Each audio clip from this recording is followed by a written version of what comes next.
Currently, with the subject called Business Regulatory Framework, we are dealing with Unit 3, Indian Contract Act 1870. Special contracts is what we are dealing with.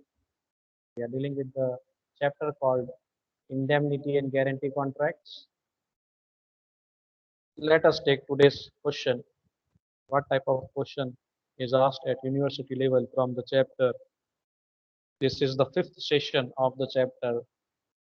State the rights of a surety against principal debtor, against creditor, and against co-sureties.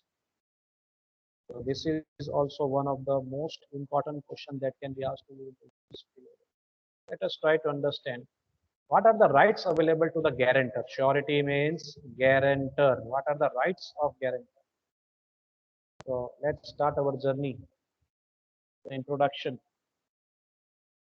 After making payment and discharging the liability of the principal debtor, the guarantor means the surety gets various rights. The rights of surety can be classified under the following three heads. उसके अधिकार की journey कब से शुरू होगी? जब उसने debtor की जगह पे पेमेंट किया होगा. If debtor makes default, then surety is supposed to pay the liability of debtor as what he has given guarantee. So as a guarantor, as a surety, this is his liability, this is his responsibility. So over here, there is no default made by surety. Surety की तो sir कोई गलती नहीं, उसका तो loss हो गया sir, उसने पे करना पड़ा डेटा की. क्यों गारंटी दी थी भाई? किसने बोला था गारंटर बनने के? अब बने हो तो भुगतो. So the rights of surety can be classified under the following three heads. Number one, rights against principal debtor. Surety को किसके पास अधिकार, किस पार्टीज के पास से अधिकार मिलेगा, इसके अगेंस्ट वो ये अपना हक रेस कर सकता है, राइट्स रेस कर सकता है. तो सर पहला है डेटर के पास से, डेटर से जाके थोड़ा बातचीत कर सकता है, भाई तूने पे नहीं किया, मुझे पे करना पड़ा, अब मुझे दो वापस जो मैंने आपके लिए पे किया है. Rights against creditor. क्रेडिटर से भी वो डिमांड कर सकता है अगर क्रेडिटर ने रिलीज कर दिया हो डेटर को सिचुएशन के हिसाब से.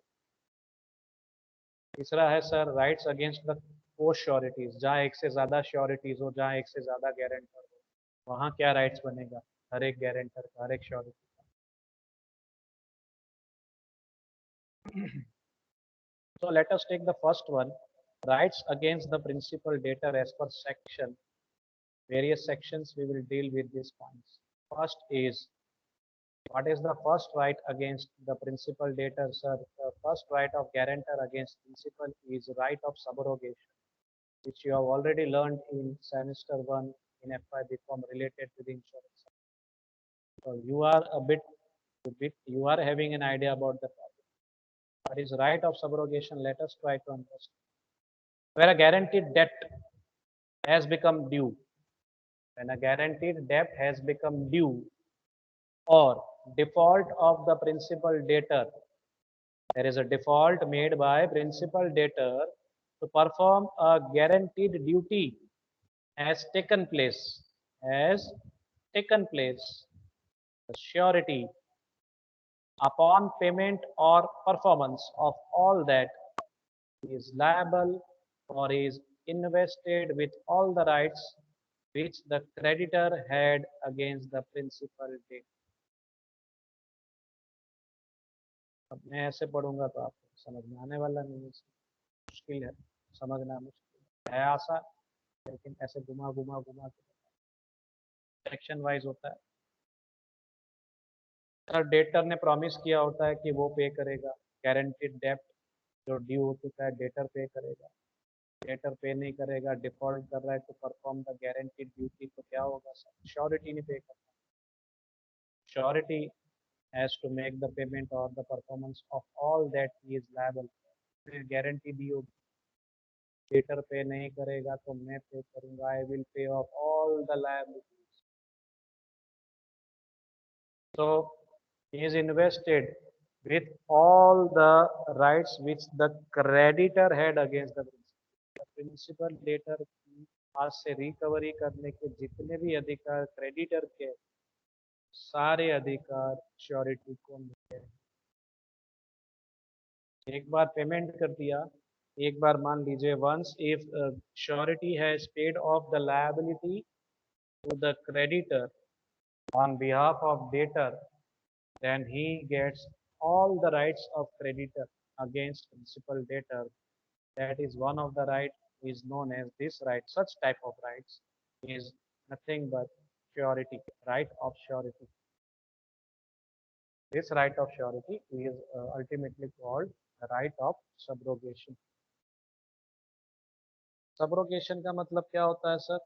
It means that on payment of the guaranteed debt, it means that on payment of the guaranteed debt or performance of the guaranteed duty, the surety steps into the shoes of the creditor. एक बार मान लीजिए कि surety ने यानी guarantor ने payment कर दिया, जो भी लायबिलिटी थी डेटर की उसकी जगह पे उस श्योरिटी ने पे कर दिया। अब क्रेडिटर जो स्टेप्स ले सकता था वही सारे स्टेप्स श्योरिटी ले सकता है, ऐसा मानता है। डेटर ने मान लीजिए 1,00,000 रुपये 1,00,000 रुपीज डेटर ने क्रेडिटर को पे करने थे, डेटर ने पे नहीं किया, उसकी जगह पे श्योरिटी ने पे किया। अब श्योरिटी को तो 1,00,000 का नुकसान हो गया,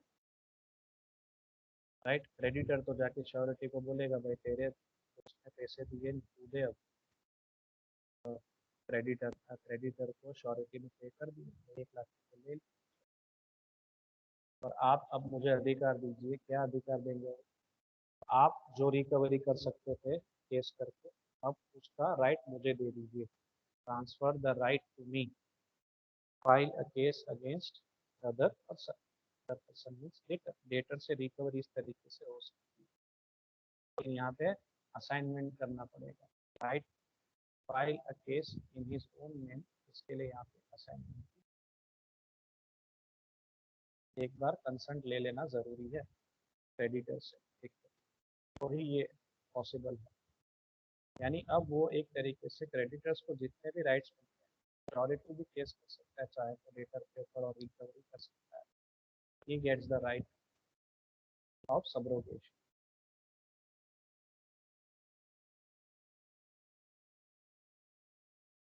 राइट ऑफ इंडेमनिटी, अगला पॉइंट है, ये भी आपने इंश्योरेंस कॉन्ट्रैक्ट में पढ़ा होगा। तो पहले दोनों पॉइंट आपके परिचित पॉइंट है, subrogation right and indemnity right as per section 140 था पहले में, ये 145। So in every contract of guarantee, there is an implied promise by the principal debtor to indemnify, means to compensate the surety. वो implied promise है, कोई अलग से writing contract नहीं किया जाएगा। It's an implied promise। Surety जैसे promise करता है क्रेडिटर को कि अगर डेटर पे नहीं करेगा, वो तो राइटिंग में होता है कि अगर डेटर पे नहीं करेगा तो श्योरिटी पे करेगा, लेकिन डेटर और श्योरिटी के बीच में कोई राइटिंग कॉन्ट्रैक्ट नहीं। इम्प्लाइड प्रॉमिस, यहाँ इम्प्लाइड बात बन जाती है। लायबिलिटी किसकी है सर? प्राइमरी लायबिलिटी तो डेटर की है। अगर डेटर पे नहीं करेगा, if debtor does not pay off then surety has to pay. तो श्योरिटी अगर पे करेगा तो सर उसके लिए तो लॉस है। तो यहाँ ड्यूटी बनती है एक तरीके से डेटर की, duty of debtor to pay all the compensation to the surety. ब्याज के साथ पे करना चाहिए, इंटरेस्ट भी देना चाहिए कि भाई आपने 1,00,000 का पेमेंट मेरे लिए किया, मैं सही समय पे नहीं कर पाया, आपने पे कर दिया, तो ये 1,00,000 और साल का ये 10,000 उसका ब्याज भी 10,000 12,000 तो दे। तो ये ड्यूटी बनती है सर एक तरीके से, डेटर की ड्यूटी है। अगर डेटर पे नहीं करता है तो श्योरिटी का राइट है, एक का ड्यूटी दूसरे का राइट है, इतना लॉजिक याद है। Once duty is another's right and once right is the duty of other person. ये थोड़ा ये जो कॉन्ट्रास्ट है ये याद रखना। तो वहाँ पे अगर डेटर पे नहीं करता है तो surety has a right to get compensation from debtor, वो अपनी जो पेमेंट की वो रिकवरी कर सकता है। Surety has a right recover from the principal debtor whatever amount he has legally paid under the guarantee, under the legally जो पे करने की बात की सारी की सारी रिकवर कर सकता है but he has no right of amount to recover any wrongful amount. He has no right to recover any wrong. यानी 1 लाख रुपए ही अगर आउटस्टैंडिंग है तो 1 लाख रुपए ही देना है फिर उसकी जगह 1.5 लाख दे देगा तो 1.5 लाख की भरपाई डेटर नहीं करेगा डेटर की लाइबिलिटी तो सिर्फ 1 लाख की थी आपने 1.5 लाख की एक्सेस 50,000 की रिकवरी नहीं कर सकता है 50,000 इज इलीगल 1 लाख की ही बात हुई थी 1 लाख का ही डेप्ट था तो आपने 1.5 लाख क्यों पे किया तो आपने ज्यादा पे किया उसके लिए मैं डेटर कहेगा मैं जिम्मेदार हूँ मैं तो 1 लाख तक आपको दूंगा I promise for that I am liable एक एग्जांपल लेते हैं इसी पॉइंट के ऊपर एक्स एक्स कौन है मैंने ब्रैकेट में स्पष्ट लिख दिया है क्योंकि जब तक आप पार्टीज नहीं समझोगे समझ में नहीं आएगा क्या एग्जांपल क्या और इतने ही डिटेल में एग्जांपल्स होने चाहिए आप दो दो लाइन में एग्जांपल लिखोगे ना तो दो दो मार्क आएंगे साथ में से इतना याद रखें इसलिए यहाँ पे कंटेंट चाहिए अच्छे से क्वालिटी भी चाहिए और कंटेंट भी चाहिए दोस्तों एक्स कौन है sir guarantor surety x guarantees to Z that is creditor the extent of rupees 40,000 payment for the rice to be supplied by Z to Y that is data अब यहाँ पे 40,000 की लिमिट रखी गई है क्रेडिट देने की बात हो रही है एक्स जो है जेड से कह रहा है यानी श्योरिटी जो है क्रेडिटर से कह रहा है कि भाई आप 40,000 तक का उधार दे सकते हैं ये गारंटी मैं दे सकता हूँ उधार किसको देने की बात हो रही है सर डेटर राइस की उधारी की बात हो रही है you should supply rice to Y you can supply rice to Y payment की लिमिट रखी गई 40,000 guarantee Z supplies to Y rice for an amount which is less than rupees 40,000 supply की जा रही है क्रेडिटर डेटर को माल दे रहा है 40,000 से कम का दे रहा है मान लीजिए 30,000 का माल दिया है लिमिट 40,000 की लेकिन 30,000 तक का माल दिया है उधार but obtains from X payment of the amount of rupees 40,000 in respect of the rice supplied. अब जो रिकवरी की जा रही है मान लीजिए 30,000 का माल लिया है तो 30,000 की जो रिकवरी की जा रही है वो एक्स से की है डेटर ने नहीं पे किया होगा तो गारंटर से मांगा होगा तो भाई 30,000 का माल उधार दिया था आपने कहा था 40,000 तक आप दे सकते हैं मैंने 30,000 का दिया I have provided goods on credit up to rupees 30,000 and debtor is not paying तो please you pay on behalf of debtor तो जो क्रेडिटर है जेड जो है एक्स से डिमांड करता है इतनी डिमांड कर रहा है 30,000 डिमांड नहीं कर रहा है 30,000 का माल दिया लेकिन 40,000 का डिमांड 30,000 का गुड्स दिया है लेकिन 40,000 का डिमांड बंदे ने 40,000 पे कर दिया हो तो वाई ने पे नहीं किया है इसीलिए एक्स ने पे किया है डेटर ने पे नहीं किया इसीलिए श्योरिटी ने पे किया और उसने 40,000 माल 30,000 का आया है मान ले X can not recover from Y more than the rise actually supply rule क्या कहता है एक्स रिकवरी कर सकता है लेकिन एक्स सिर्फ 30,000 जितना माल उधार मिला था जितने रुपए का उतना ही रिकवर कर सकता है उससे एक्सेस नहीं कर सकता उससे ज्यादा नहीं कर सकता रिमेनिंग जो 10,000 को ज्यादा पे किया है वो उसने क्रेडिटर से ही रिटर्न लेने रिफंड लेने so ultimately the surety is entitled to recover from the debtor only the legal amount which is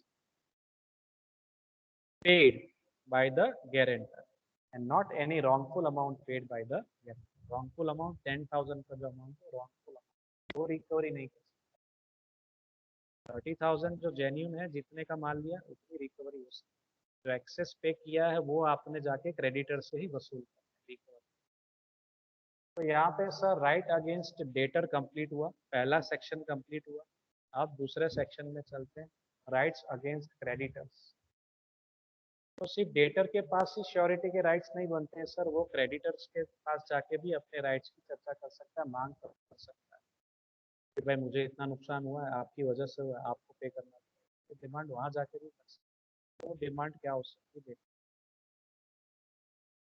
पहला रूल क्या होगा against creditor right to securities, right to securities. मान लीजिए लोन देना है या उधार माल देना है तो सिक्योरिटीज की बात की जाती है। बैंक में लोन लेने जाते हैं, ऐसे नहीं दे देते हैं, कुछ सिक्योरिटी के तौर पे आपको रखना पड़ता है, राइट। तो यहाँ बात आती है सिक्योरिटीज की। तो क्रेडिटर के पास सिक्योरिटीज हो सकती है डेटर की, मैं उधार माल दूंगा ऐसे नहीं दूंगा, आपने कुछ सिक्योरिटी में रखना होगा, सिक्योरिटी लेके लोन दी होगी या उधार माल दिया होगा। तो ये सिक्योरिटीज होगी किसके पास सर? क्रेडिटर के पास होगी। तो यही समझना है। सेक्शन 141 क्या कह रहा है? Right of securities. जो सिक्योरिटी पे क्रेडिटर हक जमा रहा है, उसी सिक्योरिटी पे श्योरिटी भी हक जमा सकता है। तब जब डेटर की जगह पे क्रेडिटर, डेटर की जगह पे श्योरिटी ने पे किया हो, लायबिलिटी पे ऑफ, तब इस सिक्योरिटी पे उसका अधिकार हो जाएगा, क्योंकि उसे रिकवरी करनी, सिक्योरिटी बेच के कर सकता है। तो whatever the rights are available with creditor will be the rights of surety in other words. चलिए समझते हैं 141 क्या कहने की कोशिश कर रहा है। When the surety has paid off the liabilities of principal debtor to the creditor, he becomes entitled to claim all the securities which were given by the principal debtor to the, पूरा अधिकार है उसका। Surety has rights to all the securities whether received after or before the formation.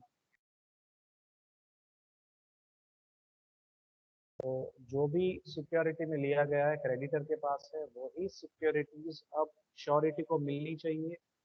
वो claim कर सकता है creditor के पास से कि भाई देखिए मैंने तो आपको पे कर दिया, डेटर का 1 लाख आउटस्टैंडिंग था, मैंने आपको पे कर दिया है, अब आपके पास जो सिक्योरिटी पड़ी वो मुझे दे दीजिए, ताकि मैं उसको बेच के अपना क्लेम कर सकूँ, अपनी अमाउंट क्लेम कर सकूँ। पहले मैं डेटर से रिक्वेस्ट करूंगा, वो दे देता है तो मैं उसको इस सिक्योरिटी उसको दे दूंगा वापस। अगर वो नहीं देता है then I would have to sell the security and I have to recover my amount of loss. इस तरीके से वो डिमांड। एग्जाम्पल लेते हैं इसके ऊपर भी। on on Z's guarantee, X lent rupees 60,000 to Y. on on Z's guarantee, Z guarantee दे रहा है, Z गारंटर X को गारंटी दे रहा है कि आप 60,000 का लोन दीजिए Y को, डेटर को, और उसकी गारंटी कौन दे रहा है सर? Z दे रहा है। This debt is also secured by, this debt is also secured by an assignment by deed as security for the debt, the lease of Y's house. This debt is also secured by an assignment by deed as security for the debt, the lease of Y's house. यहाँ पे security रखी गई है, ऐसे loan नहीं दिए, security की demand की गई है। सिक्योरिटी डिमांड की गई है कि भाई आपने कुछ गिरवी रखना होगा। तो लीज ने ये सॉरी वाई जो है, डेटर जो है, इन्होंने अपना मकान जो लीज का है, भाड़े का है, वो सिक्योरिटी पे रखी है। अब यहाँ पे असाइनमेंट की बात हो रही है वापस। किस चीज के असाइनमेंट की बात है? राइट ऑफ असाइनमेंट क्या होता है sir? Right of assignment means sir दूसरे को अपना हक ट्रांसफर करना। Transfer, one person will transfer the right to sue another person. तो this debt is also secured by an assignment, यानी क्रेडिटर की जो अधिकार है वो अधिकार श्योरिटी को भी मिलना चाहिए। ऐसा असाइनमेंट भी साथ साथ में किया गया है। फ्यूचर में अगर क्रेडिटर, श्योरिटी ने क्रेडिटर को पे किया तो श्योरिटी में recover the security from creditor and surety can file a case against debtor. In his own name if he does not पे। इस तरीके से असाइनमेंट की प्रोविजन भी की हुई है इस particular transaction. Y defaults in paying the debt and Z has to pay the debt। Y यानी कि डेटर डिफॉल्ट करता है और श्योरिटी पे करता है उसके बिहाफ पे। On paying off Y's liability, Z is entitled to receive the assignment deed in his favor। Y ने फिर डिफॉल्ट किया, डेटर ने डिफॉल्ट किया, तो उसकी जगह पे अब कौन पे करेगा सर? Z पे करेगा। Z is entitled to receive the assignment deed। Z का अधिकार बनता है, जो अधिकार क्रेडिटर का था सिक्योरिटी अपने पास में रखना, वो डिमांड कर सकता है कि ये सिक्योरिटी अब आप मेरे नाम पे ट्रांसफ़र कर दीजिए। आप ये सिक्योरिटी जो आपके पास थी अब मुझे दे दीजिए और मैं अब अपने नाम पे केस करूँगा टू डेटर। अगर वो सीधे-सीधे पेमेंट नहीं कर रहा है, I will demand straight forward first and if he does not पे then I will file a case against him on my own name and I would recover the amount। ऐसी अगर provision की है तो ये पॉसिबल है।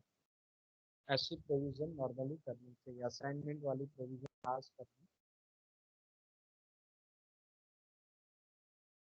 Right to set of करने की बात है। सेट ऑफ कब होगा?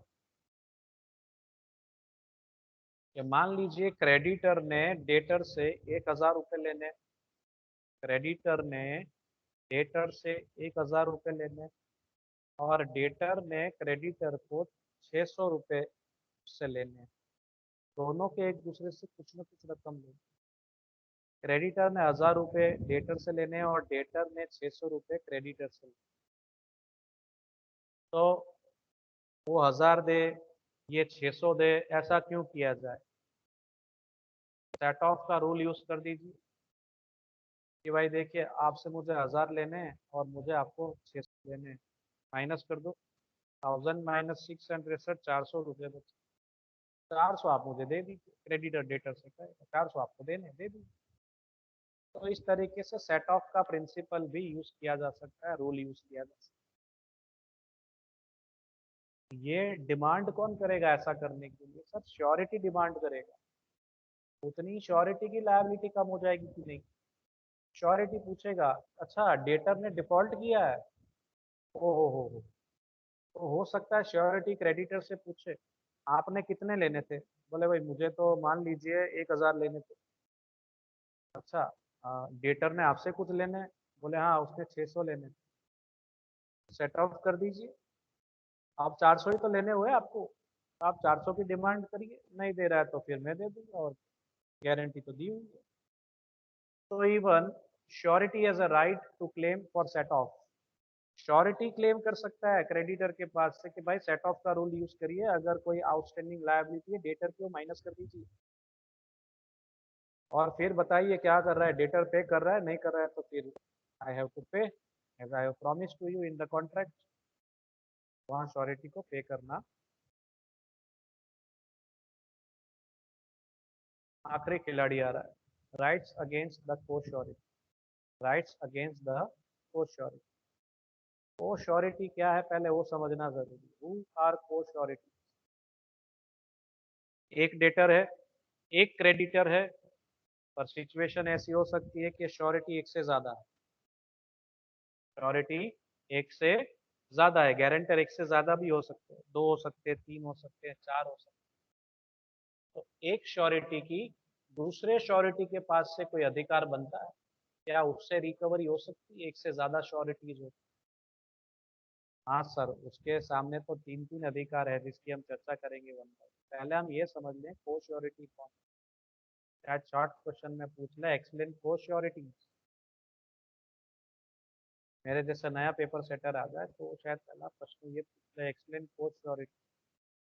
When the repayment of the debt of the principal debtor, when the repayment of the debt of the principal debtor is guaranteed by more than one person, they are called co-sureties। They are called co-sureties। एक से ज्यादा लोगों ने मिलके debtor के behalf पे guarantee दी हो कि अगर डेटर पे नहीं करेगा तो उसका पेमेंट यानी कि रीपेमेंट ऑफ डेब्ट हम कर देंगे। हम कर देंगे मीन्स एक से ज्यादा बंदे। So the co-sureties are liable to contribute as agreed towards the payment of guaranteed debt. मान लीजिए 90,000 का लोन लिया हो, 90,000 का लोन लिया हो डेटर ने क्रेडिटर के पास से और तीन तीन को-श्योरिटीज हो, तो वहाँ प्रिंसिपल ऑफ कंट्रीब्यूशन फॉलो किया जाए। अगर डेटर ने डिफॉल्ट किया तो वहाँ तीनों तीन जो गारंटर है उनकी लायबिलिटी इक्वल शेयरिंग हो जाएगी, equal contribution. X Y Z के तीन गारंटर होंगे, श्योरिटी होंगे, तो तीनों तीन ने 30,000 के हिसाब से गारंटीड डेब्ट का पेमेंट करना होगा। चलिए राइट्स पे चलते हैं अब। फोर श्योरिटीज के अगेंस्ट एक श्योरिटी के राइट्स क्या होंगे? यूँ मान लीजिए एक श्योरिटी की दूसरे श्योरिटी के ऊपर कौन से राइट्स होंगे? पहला आता है right to claim contribution. Right to claim contribution where there are co-sureties under section 138 के हिसाब से चर्चा कर रहे हैं। where there are co-sureties, the release by the creditor of one of them does not discharge the others, nor does it free the surety so released from his responsibility to the other surety। अब कभी कभी ऐसा होता है कि जो creditor है वो मान लीजिए तीन श्योरिटीज हैं, तीन गारंटर है एक्स वाई जेड नाम के, तो तीन में से ऐसा कर देता है कि दो को रिलीज कर दे, डिस्चार्ज कर दे कि आपने पेमेंट नहीं देना है, पेमेंट मैं एक्स से ले लूंगा, वाई और जेड को रिलीज कर दे, डिस्चार्ज कर दे। क्रेडिटर ने डिफॉल्ट डेटर ने डिफॉल्ट कर दिया, 6,000 लेने हैं और डेटर पे नहीं कर रहा है क्रेडिटर को, और तीन यहाँ पे श्योरिटीज है, गारंटर है एक्स वाई जेड। इसमें से क्रेडिटर क्या करता है, वाई और जेड को डिस्चार्ज कर देता है, रिलीज कर देता है, मुक्ति दे देता है कि आप उन्हें कुछ नहीं देना है, जो देना है मैं एक्स से ले लूंगा। The release by the creditor of one of them or two of them does not discharge the others, nor does it free the surety so released from his responsibility to the other sureties। Creditor ने मान लीजिए दो को release कर दिया, एक को release कर दिया, तो इसका ये मतलब नहीं है कि उनकी लायबिलिटी खत्म हो गई, उनकी लायबिलिटी तो चालू ही रहेगी। एक श्योरिटी दूसरे श्योरिटी से रिकवरी कर सकता है। One surety has a right to claim contribution from other co sureties. X ने 90,000 पे किए तो इसका मतलब ये है कि 90,000 में से उसका कंट्रीब्यूशन तो 30,000 ही हुआ, ये तो 30,000 ही पे करने थे, लेकिन 90,000 पे किए, तो बाकी के 30,000 वाई और जेड से वो क्लेम कर सकता है। So the surety has a right claim for contribution as per section 138। अगर क्रेडिटर किसी को रिलीज कर देता है, मुक्ति दे देता है, ये मतलब नहीं है कि वो श्योरिटी के राइट्स वहां पे खत्म हो गए। Is discharge from contract, is not liable, ऐसा ही इज लायबल। क्रेडिटर को भले पे करने के लिए लायबल नहीं है, लेकिन जिसने पूरा का पूरा भुगतान कर दिया है, 90,000 पे कर दिया मिस्टर एक्स ने, तो वाई और जेड तो रिकवरी करेंगे। वाई और जेड के पास से वो रिकवरी करेगा ही करेगा, थोड़ी ना छोड़ेगा, अपनी जेब से थोड़ी ना डालेगा। और 90,000 उसने अकेले ने थोड़ी ना श्योरिटी दी थी, तो बाकी के जो को श्योरिटीज है उनके पास से क्लेम कर सकता है, उसका हक बनता है। It is the right of one surety against another surety. अगला पॉइंट लेते हैं, right to equal contribution। right to equal contribution section 120 146 के हिसाब से चर्चा देखते हैं। in the absence of any contract to the contrary, कोई opposite contract ना हुआ हो तो, the absence of any contract to the contrary, कोई विरुद्ध करार ना हुआ हो तो, the co-sureties are liable to contribute equally। अलग प्रकार से कोई अलग स्वरूप का कॉन्ट्रैक्ट ना हुआ हो, अपोजिट कॉन्ट्रैक्ट ना हुआ हो, हर एक को श्योरिटीज की लायबिलिटी इक्वल है. So it is applicable even when the liability of co-sureties is joint or several, and whether under the same or different contracts, and whether with or without the knowledge of each. हर जगह पे लागू पड़ता है. Liability हर एक surety की individual हो या jointly हो, whether under the same contract or any other different contract is framed between co-sureties, और whether with or without the consent or knowledge of each other. शायद हो सकता है एक दूसरे को पता भी ना हो वो पोस्ट श्योरिटी बना है, यानी एक बंदे ने दूसरे बंदे को जानता भी ना हो, ऐसा भी हो सकता है, बन सकता है ऐसा. कभी कभी श्योरिटी जिसने दी हो पता नहीं होता है उसको भी कि उसने श्योरिटी दी है. मीन्स एक दूसरे को शायद अच्छे से न जानते हो, ऐसा भी बन. चार को श्योरिटीज हो ए बी सी डी, हो सकता है ए सिर्फ बी को जानता हो लेकिन सी और डी को ना जानता हो, और शायद उसको ये भी नहीं पता हो कि चार चार श्योरिटीज रखे हैं, चार चार गारंटर रखे हैं, ये शायद ना पता, माइंड में ना, नॉलेज ना, ऐसा भी बन सकता है. उससे सिर्फ इतना पता है कि वो श्योरिटी है, उसने श्योरिटी दी है, और उसको अगर लॉस होता है तो इतना कंट्रीब्यूशन देना है वगैरह वगैरह. कितने गारंटर है शायद ये भी ना पता है. नहीं पता है तो वो उसकी प्रॉब्लम, ये जानकारी रखनी चाहिए. लेकिन he has a right to demand for equal contribution. Example से ज़्यादा क्लियरिटी आएगी. एग्जाम्पल जो यहाँ रखा गया है ये तभी लागू होगा वेयर, नीचे लिखा है where no separate contract is made by co-sureties. अलग से कोई कॉन्ट्रैक्ट नहीं किया होगा तो ही ये नियम लागू होगा. ये पहली सिचुएशन है. दूसरी सिचुएशन इसके बाद आएगी, इससे उल्टा होगा. एक हमारा मेन कॉन्ट्रैक्ट होगा डेटर क्रेडिटर और श्योरिटी के बीच में, और अलग से कोई सेपरेट कॉन्ट्रैक्ट नहीं किया गया हो को श्योरिटीज के बीच. जो चार पी क्यू आर एस है ना, उन्होंने अलग से कोई कॉन्ट्रैक्ट न किया हो, तो ये एग्जाम्पल इस पॉइंट पे बैठता है. Where no separate contract is made between co sureties, तब आपने ये एग्जाम्पल लिखना है, ये पॉइंट लिखना है जो चर्चा. पहली कैटेगरी यही समझनी, पहली situation. P Q R and S are co sureties, चार चार गारंटर है यहाँ पे. फॉर अ डेप्ट of ₹30,000 lent by X to Y. X जो है क्रेडिटर है, वाई जो है डेटर है. चार चार गारंटर रखे गए. मैक्सिमम अमाउंट कितनी है सर, कितनी अमाउंट की गारंटी दी जा रही है sir? 30,000. Y makes default in repaying the loan. वही हुआ उसका हमें डर था. डेटर ने डिफॉल्ट किया, लोन रीपे नहीं कर रहा है. तो यहाँ पे इक्वल कंट्रीब्यूशन की डिमांड की जाएगी. R and S are liable to contribute. अगर सिर्फ पी 30,000 पे करेगा तो जो हमने अभी पिछले सेक्शन में क्या कर सकता है, आर एस से 7,500 7,500 कैन क्लेम फॉर.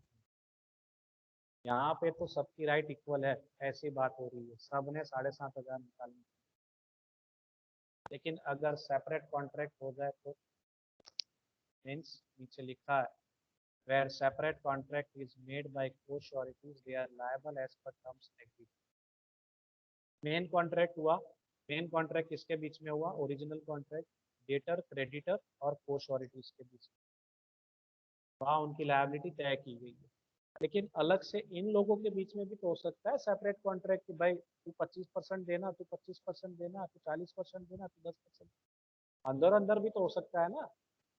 तो वो अगर अंदर अंदर कोई कॉन्ट्रैक्ट करता है, सेपरेट कॉन्ट्रैक्ट करते हैं श्योरिटीज, तो वो उसके हिसाब से आगे बढ़ सकते हैं कॉन्ट्रैक्ट, एक दूसरे पे स्टेप्स ले सकते हैं, लीगल एक्शन.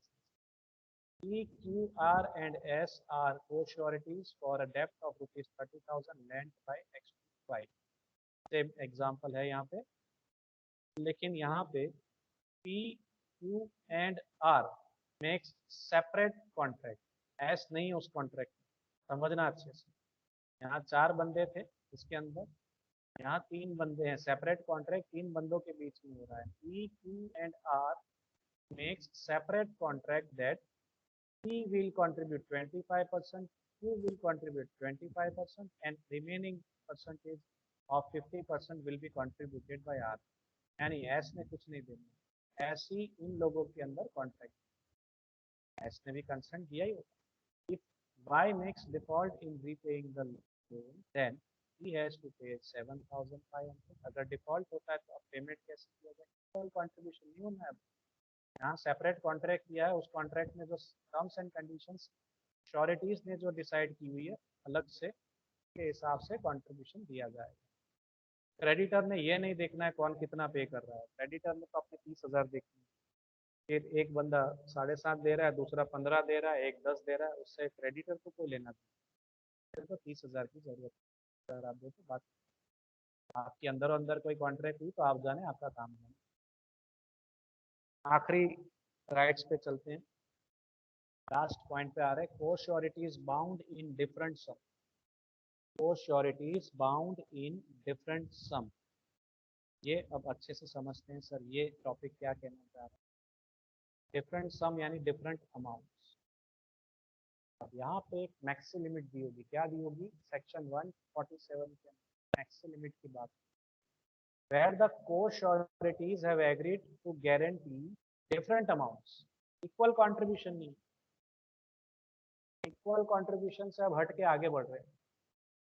अब तक जो हमने एग्जांपल देखे उसमें नॉर्मल इक्वल कंट्रीब्यूशन था, यहाँ दोनों तो 3 बंदों 4 बंदों के बीच में जो डिसाइड हुआ हो ऐसे, अगर कोई डिसाइड डिसीजन नहीं तो इक्वल कंट्रीब्यूशन। जहाँ कोई क्लैरिटी नहीं है, रूल बेसिक रूल याद रखना है, कंट्रीब्यूशन इक्वल होगा हर एक को-श्योरिटी का। लेकिन अगर वहाँ पे कोई मैक्स लिमिट रखी गई हो, अलग अलग अमाउंट की गारंटी दी गई हो, तो वो फाइनल 147 ये कहने की कोशिश। When the co-sureties have agreed to guarantee different amount, sums का मतलब amount, they have to contribute equally subject to the maximum of the amount guaranteed to each one। अब ये समझना पड़ेगा,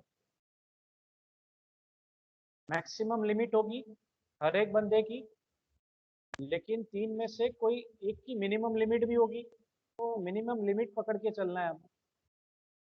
मिनिमम लिमिट के हिसाब से पे ऑफ होगा पहले, फिर जो बचेगा उसमें इक्वल कंट्रीब्यूशन देखा जाएगा, उसमें इक्वल कंट्रीब्यूशन देखा जाएगा सब्जेक्ट टू द मैक्सिमम।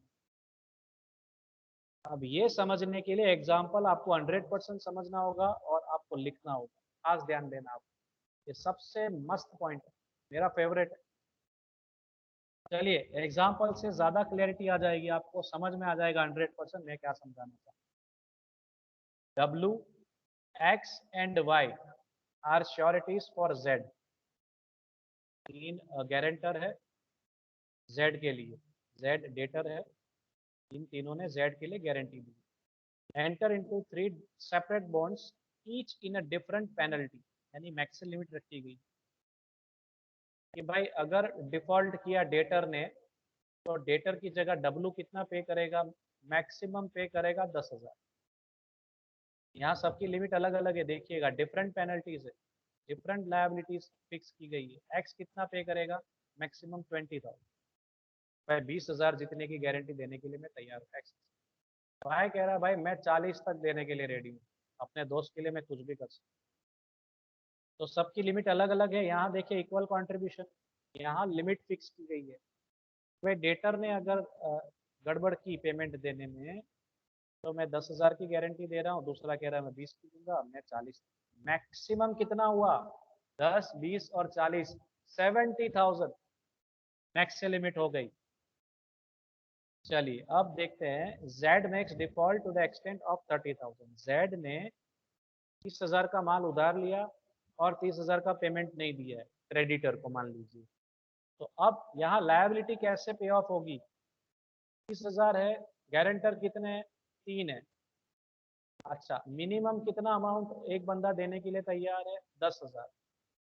चलिए अगर ये 10,000 निकाल रहा है तो इसने भी 10 निकालने चाहिए, अगर ये 10 निकाल रहा है तो इसने भी 10 निकालने। ऐसा नहीं है कि 30,000 है तो 30 के 30,000 सिर्फ वाई पे कर देगा, नो। मिनिमम अमाउंट फिर भी देखना पड़ेगा आप, कि कम से कम रकम कितनी है सर? कम से कम रकम 10,000। 10,000 और गारंटर कितने? 3, तो 10,000 मल्टीप्लाई बाय 3 कर लेंगे, 30,000 रिकवर हो रहे हैं। हाँ सर हो रहे हैं। तो यहाँ सर इस तरीके से इक्वली डिस्ट्रीब्यूट कर दो आप। तो तीनों तीन 10,000 देने के लिए लायबल बने। ये तो 30,000 की रकम थी तो इक्वल हो गया, लेकिन रकम टेढ़ी मेढ़ी हो तो मान लीजिए डिफॉल्ट हो गया 40,000 का, मान लीजिए गड़बड़ी हो गई 40,000 की, 40,000 देने बनते डेटर ने क्रेडिटर को, डेटर नहीं पे करता। अब कैसे शेयरिंग होगा, बहुत मस्त है समझना। चलिए तो वापस वैसे ही देखना होगा, मिनिमम गारंटी कितनी है एक बंदे की सर 10,000। अच्छा 10,000 मल्टीप्लाई बाय अगर मैं 3 करूंगा 30 होगा, 30 तो है नहीं 40 है। चलिए तो क्या करेंगे, पहले 10,000 वाले को बोल देंगे भाई आपने तो मिनिमम आपकी रकम है, आपने तो निकालना ही निकालना है, रेशियो के हिसाब से आपका तो पूरा जाना ही जाना है। तो 10,000 रुपये कौन देगा, डब्लू देगा 40 में से। अब कितने बचे, 40 में से 10 बचे, तो 40 में से 10 माइनस, सॉरी 40 में से 10 माइनस करेंगे 30 बचे, 30,000 अभी भी लायबिलिटी आउटस्टैंडिंग। तो क्या बाकी के 30 में से 20 जो है एक्स पे कर देगा और 10 40 वाला पे करेगा, ऐसे करेंगे, या 30 और 30 वाई पे कर देगा। नहीं सर ऐसे नहीं होगा, रिमेनिंग जो 30,000 है उसमें इक्वल डिस्ट्रीब्यूशन हो जाएगा as per rules. They have to contribute equally subject to the maximum of the amount guaranteed. यहाँ बाकी की रकम इक्वली कंट्रीब्यूट, तो 30,000 जो है एक्स और वाई के बीच में 15,000 डिस्ट्रीब्यूट, तो remaining 30,000 will be distributed equally between X and Y. अब मान लीजिए 50,000 हुआ तो, 50,000 हुआ तो सर आसान है, डब्लू 10,000 निकालेगा और बाकी के 40,000 जो बचते हैं एक्स और वाई आधा आधा बांट लेंगे। 70,000 का डिफॉल्ट हुआ तो सर 10,000 20,000 40,000 यही रेशियो में चला गया। 80,000 का डिफॉल्ट हुआ तो, 80,000 का डिफॉल्ट हुआ तो भी इन लोगों की मैक्सिमम लायबिलिटी 70,000 की है, 70,000 से ज्यादा ये लोग नहीं देंगे एज पर द कॉन्ट्रैक्ट। 10,000 जो है क्रेडिटर जाने और डेटर जाने। ये रूल्स अगर आपको ये पॉइंट समझ में आ रहा हो तो ये बहुत अच्छे से आप लिख सकते हैं। मेरा फेवरेट पॉइंट है इसकी एक्सप्लेनेशन।